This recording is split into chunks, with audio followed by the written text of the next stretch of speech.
Welcome to the Bentley Systems training course where you are going to learn how to model structural members in the new Staad Pro Connect edition.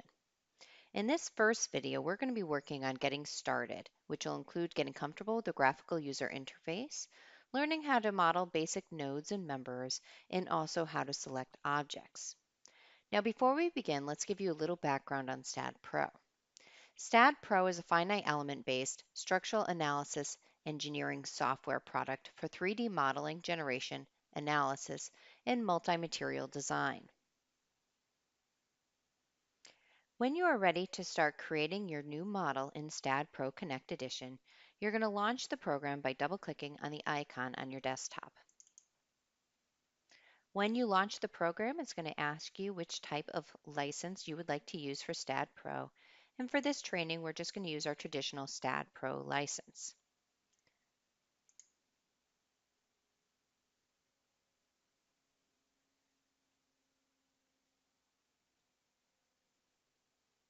Now, upon entering Staad Pro Connect Edition, you're going to immediately be greeted by the Start screen. And here's where you're going to want to set up your program before creating a new model or opening an existing model. The first thing we're going to take a look at is our Additional Licenses section, located at the bottom right-hand corner of this Start screen. If you plan on using Staad.Viva, Staad.PlanWin, or RAM connection during your current session, you're going to want to activate these licenses before going into your Staad Pro model. In addition to that, if we look over at the left-hand side of our screen, we can see a lot of different commands that we can activate within Staad Pro, including opening an existing model or creating a new model. In addition to that, we can also select our license configuration and we can configure the program. Now we're going to start by looking at our configuration because there's a few areas we're going to want to be aware of before creating our new model. The first area is within this General tab, and here we can select our base unit configuration. Now in Staad Pro, the base unit selection dictates the system of units used internally to store numerical values during calculations. It also dictates the default input units and the default system of units used to display results in tables and reports. And you can select either the English or the metric unit. Now, regardless of the base unit settings, it is possible to change the current input units at any time during the modeling process. However, you are going to want to be aware that mixing unit systems will require an internal conversion that carries a finite number of significant digits. Because these conversions cannot be mathematically exact, converting between unit systems can be a potential source of modeling issues if round-off errors become significant. In addition to that, let's go ahead and select the options. In addition to that, we're going to take a look at our global axis orientation. Now, the location of entities in Staad Pro model is defined with reference to the origin of the global or Cartesian coordinate system. The default orientation of the global coordinate system is that the y-axis points in the vertical direction and a plan view is represented by the xz plane. You do have an option to specify the vertical axis as a z-axis, but this option will eliminate the ability to use some of the other functions of the program, such as the wind load generator. For this training, we're going to use the English base unit system, and we're going to ensure that the global axis is set to the default of y being up. Once we're done, we can go ahead and click OK. We are now ready to create a new model. So over at the left-hand side of your screen, click on the New option. Here we're going to name our structure. We'll just call our structure 1, and we can choose a location on our machine. In addition to that, new in Staad Pro Connect Edition, we have a couple different types of structures that you can select. The first type is the analytical model workflow. This will be used to model your structure using analytical elements. The analytical model is a finite element model of the structure, which is typically processed directly by the analysis and design engine. And this is our traditional way of modeling in Staad Pro. And next to that is our new physical modeler workflow. This will be used to model your structure in the Staad Pro Physical Modeler using physical members. The physical model is used to draw structural elements as they are physically constructed. The program will then decompose this into an analytical model, which is passed to the Staad Pro analysis and design engine when you run your model. Now, the focus of this training today will be on the analytical modeling workflow, so we'll select the analytical option here. The last thing we need to do is ensure that we have our English units selected. When you are now ready to officially create your new model, we're going to click on this Create button, which will immediately pass us into the main Staad Pro graphical user interface. Now, before we begin modeling our structure, let's first go over the Staad Pro graphical user interface to make sure you're familiar with it. Over at the top of the screen, you're going to find your Quick Access toolbar, which contains commonly used tools such as Save Your Model or Open a New Model.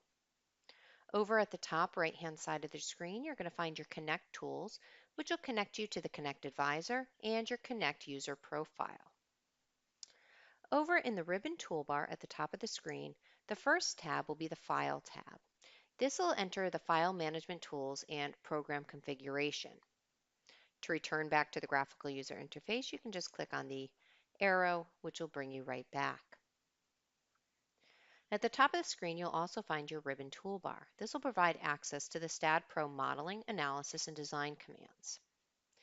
Below that will be your workflow page control area, which is used to select the page for the current workflow. Over at the left-hand side of the screen, you're going to find your workflow panel, which will select the current modeling workflow. Today, we're going to be using the analytical modeling workflow. At the right-hand side of the screen, you're going to find your data area, which will contain tables and page dialogues and also your model status. In the center of the screen is your view window, which will display the graphical representation of the model and any other display options. Finally, at the bottom of the window, you're going to find your status bar, which will present useful information regarding the status of the program. It'll also display pertinent information for the current page, such as hints for using the current command, current program operation mode, the cursor position, and the current input units. Now let's focus on our workflow page control area at the top of the screen. The organization of the tabs in the workflow page control from left to right represent the logical sequence of operations in Staad Pro. Generally, it is recommended to process through the tabs from left to right to enter the data that is relevant for your project. Now, the first step in any typical workflow is to start with your geometry, which is what we're going to be focusing on for today's course. So to begin our modeling process, we're going to make sure that the geometry tab in the workflow page control area is currently selected. When this is selected, we're going to notice that the data area contains two different tables. On the top, you'll find the nodes table. This will list the node numbers and their coordinates. This table can be used to define new nodes and edit existing node coordinates. We're going to notice that the units in this table are currently set to feet, and we're going to remember that our y-axis is our vertical axis for Staad Pro. Below that, we're going to find our beams table. Now, this will list the members and their incidences, along with the member properties, materials, and member lengths once they're available. This table can be used to add new or existing beams. Now in Staad Pro, we have several different tools available for you to start creating your model geometry. For this first video, we're going to use the data area to enter our nodal coordinates and our beam information. After that, then we'll move on to using some of the other tools once we get comfortable with the graphical user interface. So over in the nodes table, we're going to start by entering our nodal coordinates. We're going to start with node 1, which is going to be at 0, 0, 0. Then we're going to enter all the coordinates, and we're going to create 8 different nodes.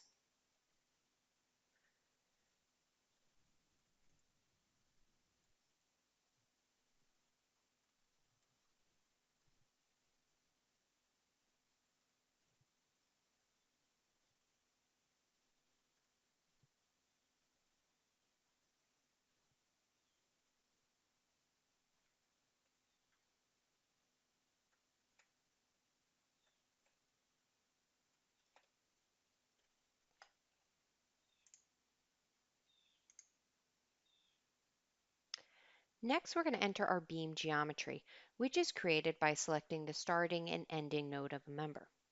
To make this easier for us, we're going to turn on our node numbers. So now up in our ribbon toolbar, we're now going to select the View tab, and we're going to select our node labels icon, which is going to turn on all of your node numbers, which correspond to the nodes up in this table. This will make it a little easier to identify where we want our nodes to go. So beam number 1 will be going from node number 1 to node number 2.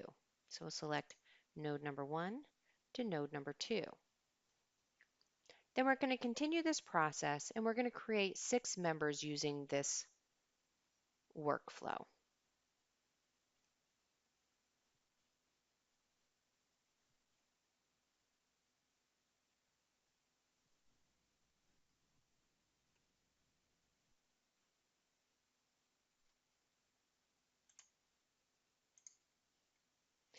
Now, before we continue with our modeling process, let's first discuss how to select different types of elements within Staad Pro.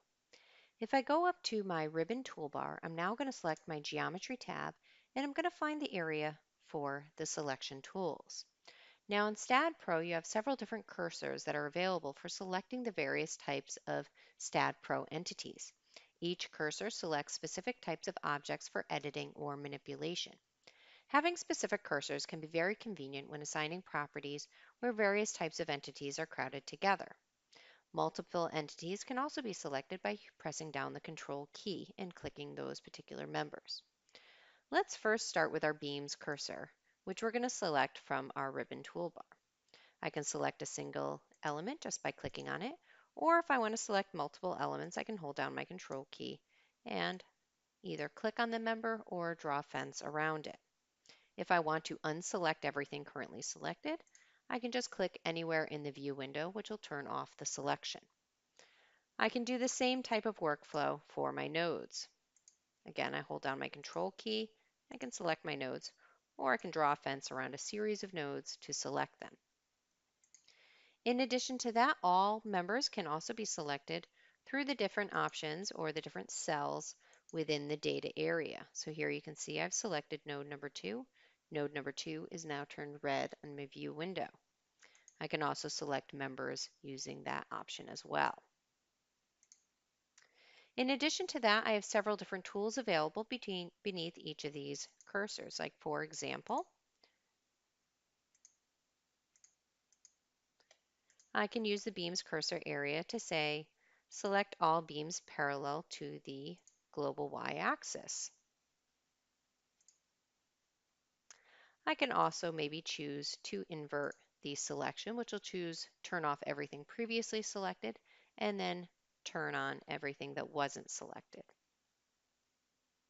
Now it's important to get familiar with the different selection options available in Staad Pro, as several different commands will require you to make a selection first before invoking that command.